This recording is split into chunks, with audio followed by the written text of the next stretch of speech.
Blackstone Audio presents Idiot America, How Stupidity Became a Virtue in the Land of the Free, by Charles P. Pierce. To the memory of John Doris, Ph.D., lifelong teacher, lifelong student. Where can a heretic, where can a heretic call home? Chris Whitley. Introduction.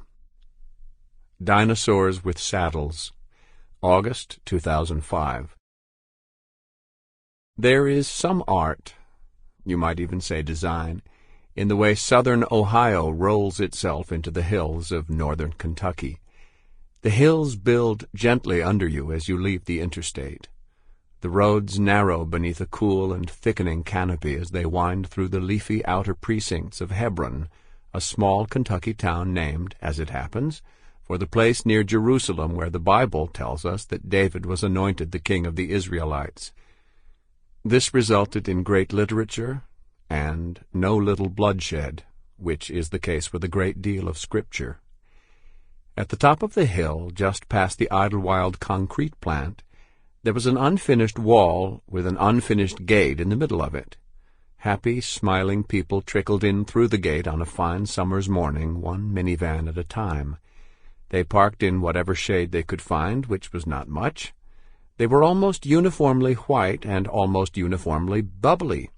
Their cars came from Kentucky and Tennessee and Ohio and Illinois, and from as far away as New Brunswick in the Canadian Maritimes. There were elderly couples in shorts, suburban families piling out of the minivans, the children all wrinkle-resistant and stain-released. All of them wandered off, chattering and waving and stopping every few steps for pictures, toward a low-slung building that seemed to be the most finished part of the complex. Outside, several of them stopped to be interviewed by a video crew. They had come from Indiana, one woman said, two impatient toddlers pulling at her arms, because they had been homeschooling their children and they'd given them this adventure as a field trip. The whole group then bustled into the lobby of the building, where they were greeted by the long neck of a huge herbivorous dinosaur. The kids ran past it and around the corner, where stood another, smaller dinosaur, which was wearing a saddle. It was an English saddle, hornless and battered. Apparently, this was a dinosaur that performed in dressage competitions and stakes races. Any dinosaur accustomed to the rigors of ranch work and herding other dinosaurs along the dusty trail. Sample complete. Ready to continue?